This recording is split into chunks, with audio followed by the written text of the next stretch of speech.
कृषि दर्शन कार्यक्रम देख रहे दर्शकों को, विशेषकर किसान भाइयों को राकेश कुमार कश्यप का नमस्कार। किसान भाइयों, खेती की व्यवसायीकरण हो रही है। इस व्यवसायीकरण के दौर में हम अलग अलग प्रकार से खेती के नज़रियों को देख रहे हैं। इस विधा में इसमें एक पॉली हाउस और शेडनेट की चर्चा बार बार होती है, जिसको समझने की ज़रूरत है कि पॉली हाउस या शेडनेट की क्या फ़ायदे हैं, लगाने से क्या विशेष हो सकता है। पॉली हाउस और शेडनेट विधा एक लाभ अनेक विषय पर चर्चा करने के लिए हम अभी आपको मिलवाएंगे डॉक्टर अनिल कुमार सिंह से, जो वैज्ञानिक उद्यान राजेंद्र कृषि विश्वविद्यालय पूसा में है। सर, आपका कृषि दर्शन कार्यक्रम में स्वागत है। धन्यवाद। सर, ये जानने की ज़रूरत है किसान भाइयों के लिए कि पॉली हाउस या शेडनेट की बिहार में कितनी उपयोगिता है और क्यों इसको लगाना चाहिए। ये तकनीक जो है की शुरुआत हुई है और इसमें सरकार और विश्वविद्यालय दोनों सहभागी हैं और इस कार्यक्रम को बहुत तेज़ी से आगे बढ़ा रहे हैं। और जहाँ तक रही इसकी प्रासंगिकता की बात है, इससे फ़ायदे क्या होंगे, तो मैं आपको बता दूं कि हम देख रहे हैं कि दिनों दिन हमारी आबादी बढ़ रही है और खेती योग्य भूमि घटती जा रही है। ऐसे में अगर हम पॉली हाउस और शेडनेट के अंदर सब्जियों और फूलों की खेती करते हैं तो इससे हमको बहुत सारे लाभ होते हैं। एक तो बेमौसमी, यानी जब हम मौसम के अलावा भी जाके हम इसके अंदर खेती कर सकते हैं। और इससे फ़ायदा क्या होगा कि पौधों के वातावरण के अनुसार, जो पौधों के वातावरण की ज़रूरत होती है उसके अनुसार हम वातावरण पॉली हाउस के अंदर देते हैं। और शेडनेट को भी उसी तरह से समाहित करके सालों भर इसकी हम फसल का उत्पादन करते हैं, जिससे हमको बाहर की फसलों की तुलना में इसके अंदर की फसलों में 3 से लेकर 5 गुना तक का लाभ मिलता है। बढ़ती हुई आबादी के साथ साथ घटते हुए खेती की ज़मीन की समस्या को देखते हुए ये पॉली हाउस और शेडनेट की आवश्यकता महसूस की गई, जिसमें फसल की उत्पादन बढ़ने के साथ साथ उसकी गुणवत्ता भी बढ़ती है। लेकिन आपको ये जानने की ज़रूरत है कि इसकी लागत क्या आती है। इस पूरे पॉली हाउस को लगाने में या शेडनेट को लगाने में उसकी कीमत क्या होती है और उसमें सरकार के द्वारा क्या सहयोग प्राप्त है। सर, ये बहुत अच्छा क्वेश्चन है आपका। पॉली हाउस कई तरह के बनते हैं। अगर हम पॉली हाउस देखें तो नेचुरली वेंटिलेटेड है, फैन पैड कूलिंग सिस्टम है। तो हम किसानों के लिए अगर बात करते हैं तो हम पॉली हाउस के अंदर नेचुरली वेंटिलेटेड पॉली हाउस, जिसमें खर्च कम आते हैं और इसकी लागत लगभग 900 रुपये से लेके 1200 रुपये प्रति वर्ग मीटर की दर से खर्च आता है, जिसके अंतर्गत फागर, स्प्रिंकलर और ड्रिप सारे सिस्टम मौजूद होते हैं, जिससे आप तापमान को 8 से 10 डिग्री सेल्सियस तक कम और बेसी कर सकते हैं और उसके अंदर नमी को 15 से 20% नमी को कम या बेसी कर सकते हैं।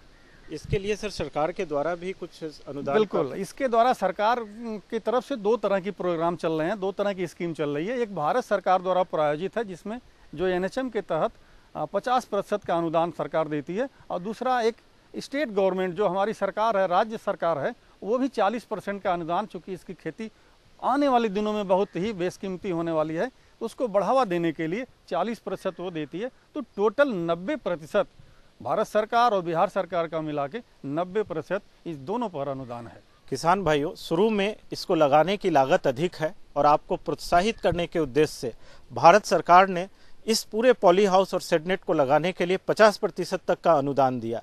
तो राज्य सरकार ने भी इसमें 40% का अनुदान दिया। अर्थात आपको सिर्फ 10% की राशि लगानी है और 90% की राशि अनुदान में मिलेगी शुरू के दिनों में, जिससे कि ये प्रचारित हो सके, आप जोखिम ले सकें। अब सवाल ये उठता है कि इस पॉली हाउस में किन किन फसलों को हम लगा सकते हैं।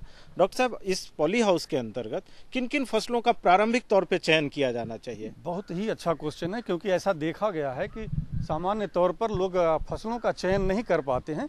तो ऐसी फसलों का चयन करना चाहिए, विशेष तौर से सब्जियों में और फूलों में, जिनकी बढ़वार अच्छी हो, मान लीजिए कि वो फसल कंटिन्यूअस बढ़ने वाली हो।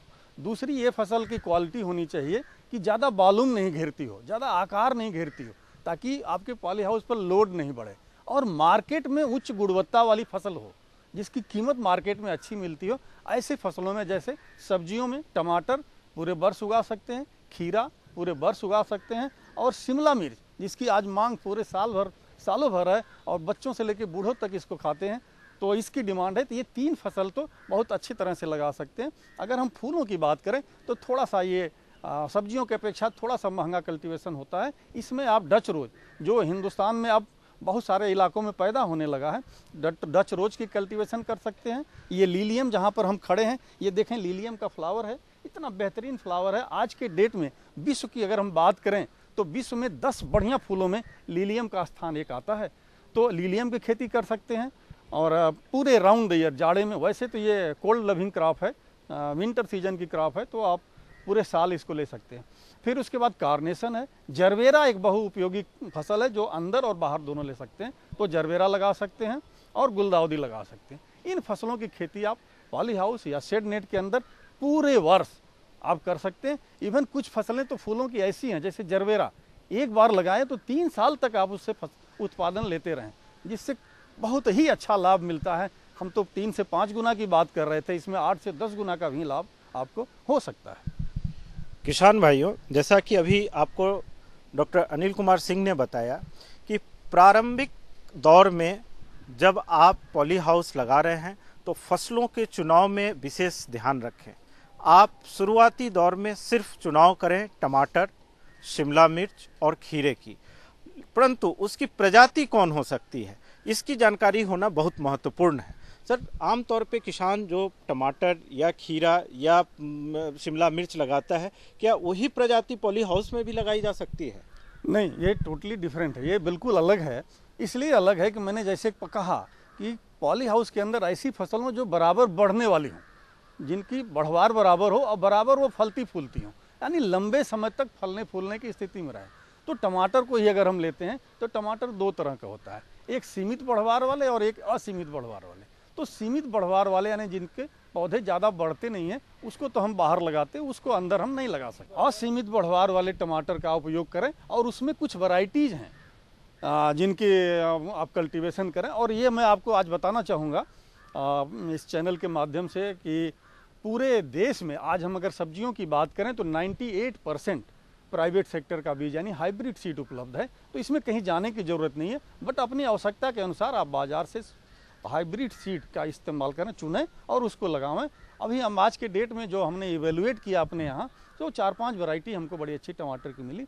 जैसे ओमिनिया एक वैरायटी है जो थोड़ा सा हीट टॉलरेंस भी है। अगर हम जनवरी में लगाते हैं उस क्रॉप को, तो हमको अब मार्च अप्रैल से फ्लावरिंग फ्रूटिंग शुरू हो जाती है और जुलाई अगस्त तक फ्रूटिंग होगी।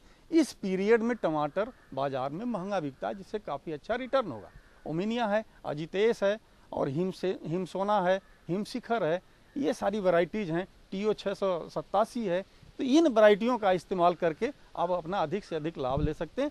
सामान्य वैरायटी जो बाहर लगाते हैं उसको पॉली हाउस में नहीं लगाना चाहिए। एक और इम्पॉर्टेंट बात यहाँ पर मैं बता देना चाहूँगा कि चूँकि टमाटर बाहर जो लगाते हैं और अंदर में बड़ा कल्चरल ऑपरेशन में यानी नित्य प्रतिदिन जो क्रियाएँ करते हैं, बहुत अंतर है। इसमें क्या करते हैं कि अगर फूल लगा, फूल के बाद अगर फल धरा, मटर के बराबर दाने आए, उसके बाद उसके आसपास की सारी टहनियाँ और पत्तियाँ काट देते हैं। और इसलिए काट देते हैं कि जो नीचे की लीफ है वो उसमें सनलाइट नहीं पड़ती है, जिसकी वजह से उसमें फिर बाद में दोबारा फ्रूटिंग फ्लावरिंग नहीं होगी और वो अननेसेसरी आपका पौधे का भोजन लेंगे, जिससे पौधों को ज़्यादा नुकसान होगा। तो सारे चीज़ हटा देते हैं और इन्फेक्शन भी हट जाता है। और नीचे टमाटर लगेगा जैसे कोई पैर में घुंघरू लगा के बैठा हो, उस तरह का टमाटर आपको दिखेगा पूरे एक स्टेम में, नीचे से लेके ऊपर तक। और इसको 2 से 3 मीटर तक ऊपर रस्सी के सहारे ऊपर ले जाते हैं। खीरे की प्रजाति कुछ खास सर जिसको लगाना? खीरे की 2 वैरायटी हमने प्रजाति टेस्ट किया है जो बहुत बेहतरीन है। एक तो टेस्टी वैरायटी है, जैसा नाम वैसा टेस्ट, इतनी टेंडर होती है और इसकी लॉन्गविटी काफ़ी लंबे समय तक मार्केट में आप इसको बेच सकते हैं। और इसके सबसे बेहतरीन गुण है कि मेल फीमेल का रेशियो बड़ा अच्छा है और ये 25 से 30 दिन में फूलने की स्थिति में आ जाती है और 35 से 40 दिन में इसके फ्रूट निकलना शुरू हो जाते हैं। और ये टोटल 70 से 75 दिन की क्रॉप है। इसलिए खीरा तो इतनी बेहतरीन क्रॉप है पॉली हाउस की कि इसको पूरे साल पॉली हाउस और शेड नेट मिला के पूरे साल आप 2.5 महीने के अंतराल पर लगाते जाएं और बहुत ही कम खर्चे में ज़्यादा से ज़्यादा आमदनी इससे आपको प्राप्त होगी। और शिमला मिर्च की कोई खास प्रजाति जिसको इसमें? बिल्कुल, इसी तरह से हमने शिमला मिर्च का भी टेस्ट किया है। इसमें भी 4-5 वैरायटी बड़ी अच्छी की है, जिसको हम कहेंगे कि अगर किसान पहली बार कर रहा है तो इंदिरा वैरायटी लगाओ। उसमें भी हम ये ध्यान रखते हैं कि वो वैरायटी लगावें जो बढ़ने वाली हो, फलते जाएं और बढ़ते जाएं। तो वैसी वैरायटी में इंदिरा का नाम हम इसलिए लेते हैं कि वो रफ एंड टफ है, उसमें थोड़ा सा डिजीज कम आती है, थोड़ा टॉलरेंस पावर उसमें ज़्यादा है। उसके बाद दूसरी वैरायटी है अदिति, तीसरी वैरायटी है बफेलो। और कलर्स में अगर हम जाते हैं तो कलर्स में हमने पाया कि बहुत सारी यूँ तो वैरायटियाँ हैं, बट ओरिविले और बाम्बी ये दोनों बहुत ही अच्छी वैरायटी हैं और बड़ा अच्छा कलर देती हैं। थोड़ा सा कलर इसमें लेट आता है, मैच्योरिटी के पीरियड पर आता है, बट मार्केट में कलर कैप्सिकम का वैल्यू ज़्यादा है। ये 2 से 3 गुना रेट ज़्यादा रेट पर, हरे के अपेक्षा 2 से 3 गुना ज़्यादा रेट पर बाजार में बिकता है। किसान भाइयों, अभी आपने पॉली हाउस और शेडनेट की विभिन्न विधाओं के विषय में जानकारी प्राप्त की। सामान्य तौर पे कई सारी भ्रांतियां होती है, कैसे होगी खेती, क्या होगा, उस पर डॉक्टर अनिल कुमार सिंह ने विस्तृत चर्चा की। 2-3 चीज़ बहुत महत्वपूर्ण है इसमें, अलग अलग फसलों के हिसाब से तापक्रम का नियंत्रण, पानी का देना, ह्यूमिडिटी को मेंटेन करना, ये 3-4 चीज़ की ध्यान रखने की ज़रूरत है।